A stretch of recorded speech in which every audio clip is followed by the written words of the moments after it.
श्री हरिवंश महाराज जी असंग कैसे रहा जाए, इसके क्या नियम है? मतलब इनका डिवोर्स हो गया महाराज जी, उसके बाद जीवन में असंग रहने मतलब चाहते हैं कि मानसिक और आध्यात्मिक उन्नति होती रहे उनकी, और आजकल के मॉडर्न जमाने में कैसे महाराज जी इसको? जब तक हम अंतर्वृत्ति को भगवान से नहीं जोड़ते हैं तब तक असंगता हो ही नहीं सकती, क्योंकि मन किसी न किसी वस्तु, व्यक्ति, स्थान का आश्रय लिए बिना रह नहीं सकता। इसका स्वभाव है, ये आश्रय लेके ही रहेगा। देखो, आप शांत होके देखो तो कोई व्यक्ति चल रहा है दिमाग में, या कोई वस्तु, या कोई स्थान, या कोई घटना, या कोई परिस्थिति, वो आश्रय लेकर उसका चिंतन करता रहता है। तो इसके इन आश्रयों का जो पूर्व में आश्रय लेकर अपने अंदर कैसेट बना लिए, जब हम नाम जप करते हैं तब तो हमें खोल के दिखाता है कि ये कमाई है हमारे पास, तो हमें उसे डिलीट करनी है और नई होने न पावे। इसके लिए हमें हर समय नाम जप करना है, अंदर से वृत्ति जोड़नी है। अब बाहर से अंगुली से माला चल रहा है और जबान चल रही मुख में और मन चल रहा है संसार में, तो भी असंग नहीं हो पाए। मन मय्यासक्त मनाह पार्थ, भगवान ने कहा मेरे में आसक्त मन वाला बने। तो भगवान की जब हम लीला कथाएं सुनते हैं, जैसे भागवत का 10वां स्कंद है, हम स्वयं पढ़ें, हम खूब कानों से सुने, भगवान की लीला कथाएं सुनते हैं, भगवान का नाम जप करते हैं और भगवान के मार्ग में चलते हैं, तो हमारे अंदर एक पावर आता है, भागवतिक पावर, उससे हम असंग रहते हैं। हमें अच्छा ही नहीं लगेगा। ऐसे लगता है कि मैं अकेला हूं, कोई तो मेरा होना चाहिए, ऐसा लगता है ना, सबको लगता है। जिसके हम गोद में सर रखकर चैन से सो सके वो केवल भगवान है, नहीं तो संसार कपटी है। ये पाए जान जगत में सब जन कपटी कुटिल कलयुगी टंच। ऊपर से क्या है अंदर से क्या है जान पाना बड़ा कठिन है। ऊपर से कुछ और भाषा है और दिखावा है, और अंदर से बहुत और दिखावा है। तो एक है जो भीतर और बाहर दोनों से एक है, वो भगवान है। भगवान का हम आश्रय लें, जिससे भी मिले हमारा पवित्र व्यवहार होना चाहिए, गंदा आचरण नहीं होना चाहिए। कोई हमको गाली दे तो हम सुन के सह जाएं, हम किसी को पलट के गाली ना दें, और नाम जप करें तो धीरे धीरे हमारे अंदर अध्यात्म की वो योग्यता आएगी जिसे असंगता कहते हैं। असंगो हम पुरुषा, मैं असंग हूं, यह ऐसा अनुभव होगा, क्योंकि वास्तविक हम असंग हैं। हमारा जो स्वरूप है वो असंग ही है। वो कभी पर वो स्वरूप जो है गलती कर बैठा, देह को मैं मानकर, अंतःकरण मन बुद्धि को मैं मानकर वो फंस गया। इसलिए नाम जप करो, भगवत चर्चा सुनो, सत्संग सुनो और अच्छे आचरण करो, पवित्र आचरण करो, तभी असंगता है। गलत आचरण करे और अध्यात्म की बातें करे, वो बातें बातें केवल है, जीवन में प्रकाश नहीं होगा। अगर जीवन को उन्नतिशील बनाना है, बढ़िया सुखमय जीवन व्यतीत करना है, तो गंदे आचरणों को पहले रोको, जो पाप आचरण है उनको रोको, अच्छे आचरण करो और नाम जप करो। बाबा इसका बल आपको नहीं, ये बल जो हमें जहां से मिला है वही खजाना तुम्हें दे रहे हैं।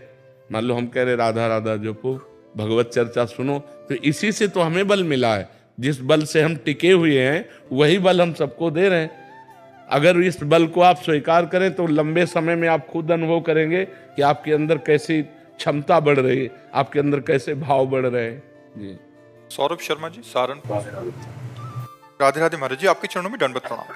गुरुदेव भगवान, श्रीमद् भगवत गीता में भगवान श्री कृष्ण कहते हैं कि काम, क्रोध और लोभ ये 3 प्रकार के नरक के दरवाजे जीवात्मा त्रिविधम नरकस्येदम द्वारम नाशम आत्मनः कामः क्रोधः तथा लोभः तस्माद् दैत्यं त्यजेत्। महाराज जी, इन तीनों का त्याग कर देना चाहिए, परंतु इस भौतिक संसार में रहते हुए ये चीजें स्वतः ही जीवन में आ जाती हैं महाराज जी। ऐसे में इस नरक से कैसे बाहर निकले? स्वतः विष आएगा, खा जाओगे?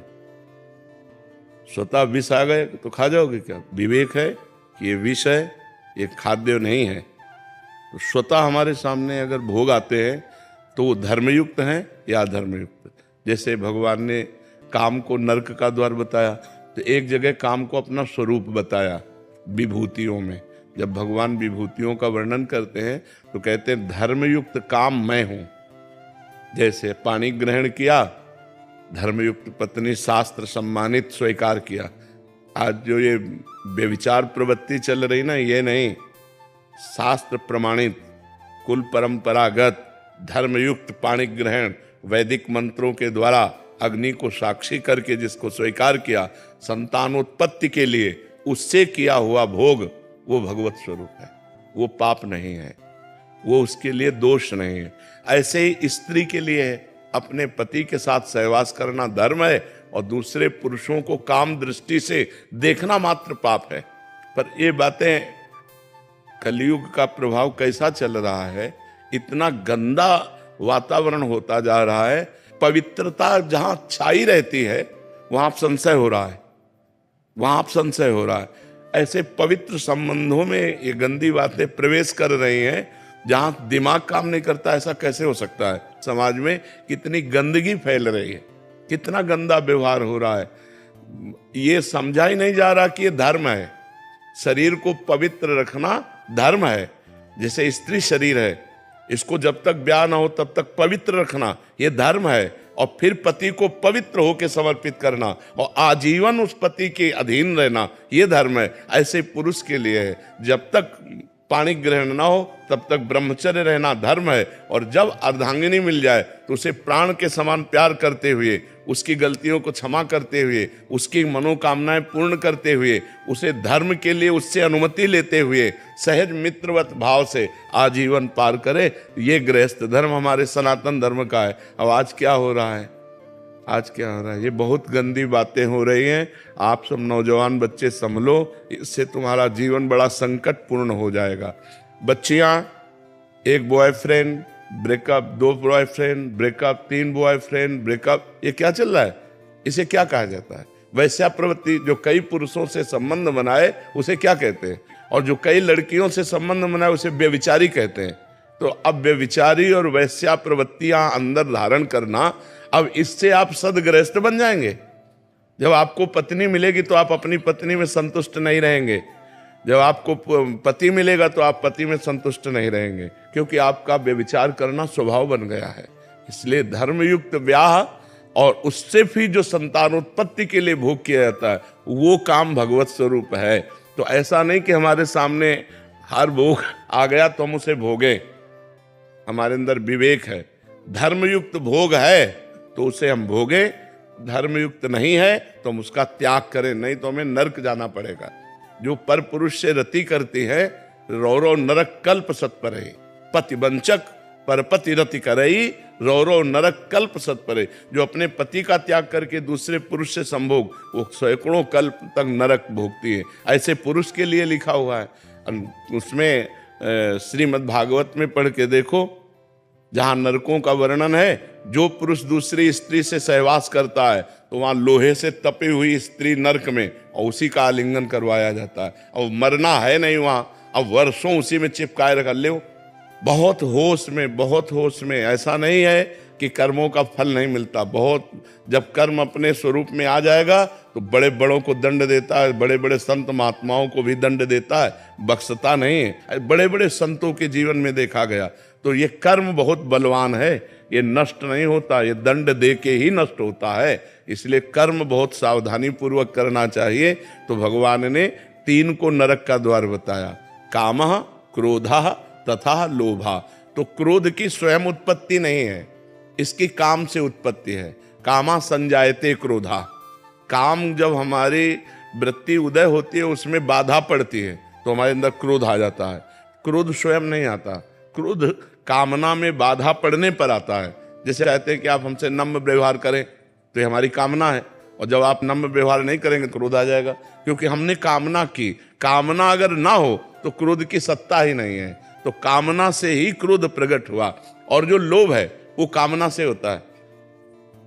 कामना पूर्ति होने पर लोभ होता है और कामना की अपूर्ति होने पर क्रोध होता है। तो मूल जो है वो काम है। इसीलिए भगवान ने गीता जी में कहा, ये काम सबसे बड़ा शत्रु है, इसको मार डालो अर्जुन।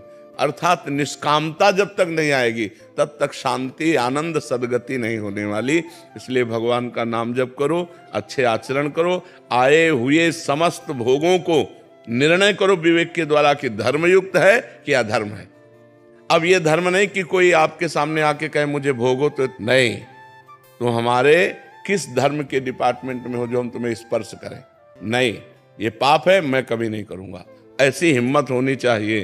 पर ऐसे क्या, यहाँ तो जानबूझकर गलत आचरणों की तरफ कूद रहे हैं। बिना अध्यात्म के पशुवत जीवन होता है।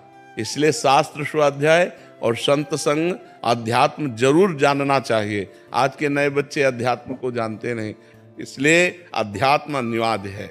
हम सोच समझ कर कार्य करें। हमारा कर्म बड़ा प्रबल है, वो हमको दंड देगा, इसलिए कोई ऐसा कर्म ना करे, बहुत सावधान रहे।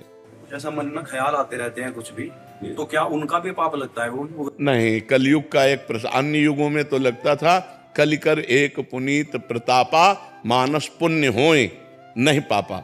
मानस पुण्य तो लग जाएगा। जैसे आपके मन में आया कि अब हमारे पास रुपया है, कल चलते हैं और बिहारी जी का भोग लगाकर सबको बांटते हैं, और आपके सामने कल ऐसी विपत्ति आ गई कि रुपया भी गया और आप भी ना पाए, तो आपको वो पुण्य मिलेगा। लेकिन हाँ, वो पुण्य मिलेगा, हाँ, भावना का। लेकिन आपने सोचा कि कल इनको मार देंगे, आप नहीं मारे, तो पाप नहीं लगेगा।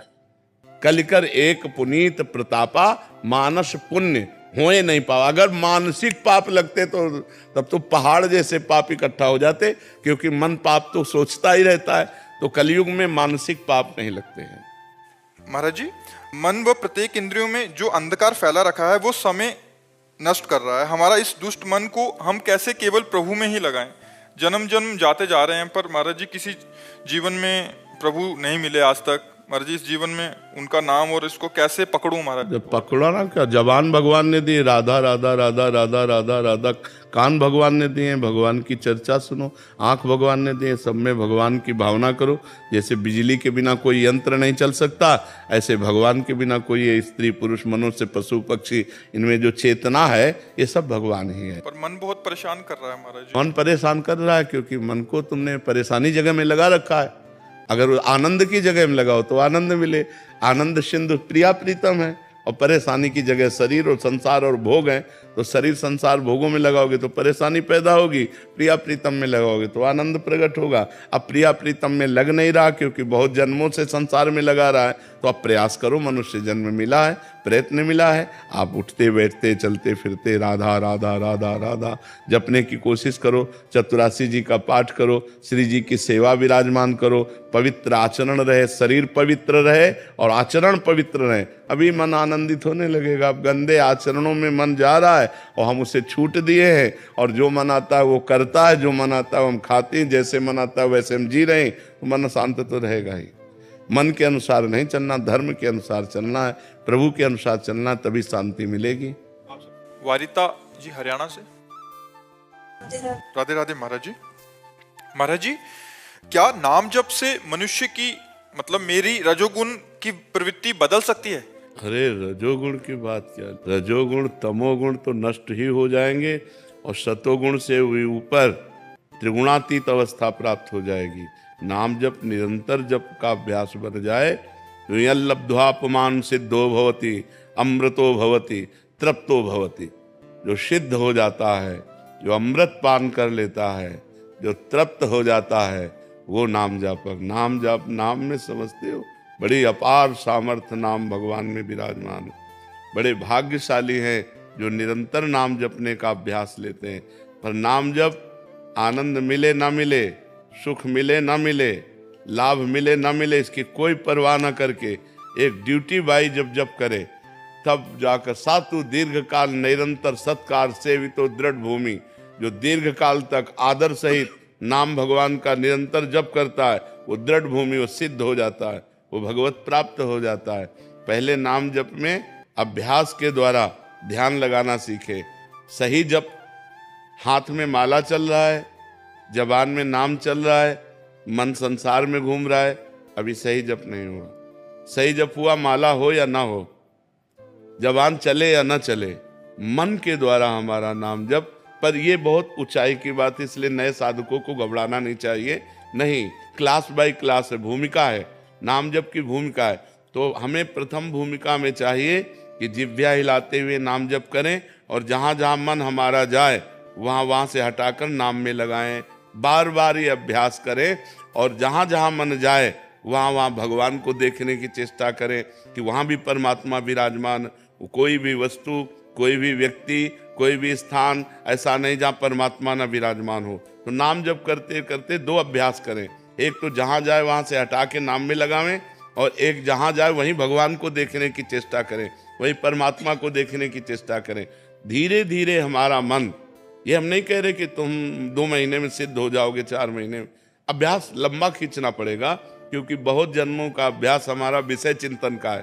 तो जब हम नाम को ध्यान पूर्वक जपते हैं, ध्यान पूर्वक कैसे कहते हैं कि जैसे हमने कहा राधा, तो अब हमारे कान में गूंज गया राधा, हमारी आंखों के सामने लिख गया राधा, चाहे आंखें बंद हो चाहे खुली हो, कोई जबान नहीं चल रही, अंदर से राधा राधा, या राम राम राम राम, ऐसे एक ध्वनि चल रही, और हम उसी ध्वनि में डूबते चले जा रहे हैं। तो जब एकाग्रता होती है नाम जप की, तो उसे ध्यान से जप कहते हैं। जब एकाग्रता टिक जाती है, घंटा 2 घंटा टिक गई, तो उसे संप्रज्ञात समाधि कहते हैं।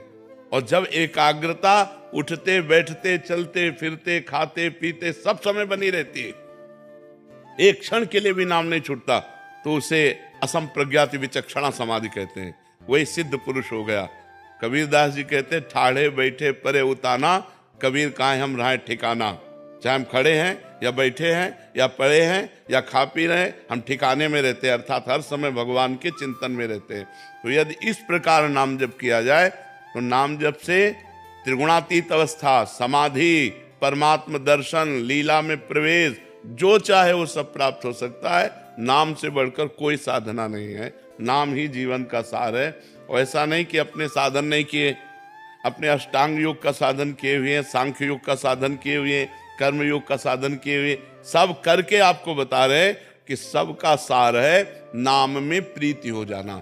हर समय मधुर मधुर भगवान का नाम चल रहा है, जो नाम प्रिय है। अगर नाम नहीं है तो हम सब अधूरा समझते हैं। जिसके जीवन में नाम नहीं, उसका जीवन कूड़ा है। जैसे 0 0 0, क्या मतलब रह गया? अब 1 लगाओ फिर 0 रखो तो 10, 1 0 और बढ़ा दो 100, 1 0 और बढ़ा दो 1000, वो बढ़ता चला जाएगा। एक है नाम, अगर नाम रूपी एक है तो और साधन रूपी 0 लगाते चले जाओ, महिमा बढ़ती चली जाएगी। और नाम रूपी अंक हटा दो तो 0 0 0 0, कोई उसका अर्थ नहीं रहता। इसलिए सबको नाम जप करना चाहिए। नाम जप से रजोगुण ही नहीं, तमोगुण भी नष्ट हो जाएगा, सतोगुण के ऊपर अवस्था आ जाएगी, त्रिगुणातीत गुणातीत अवस्था आ जाएगी।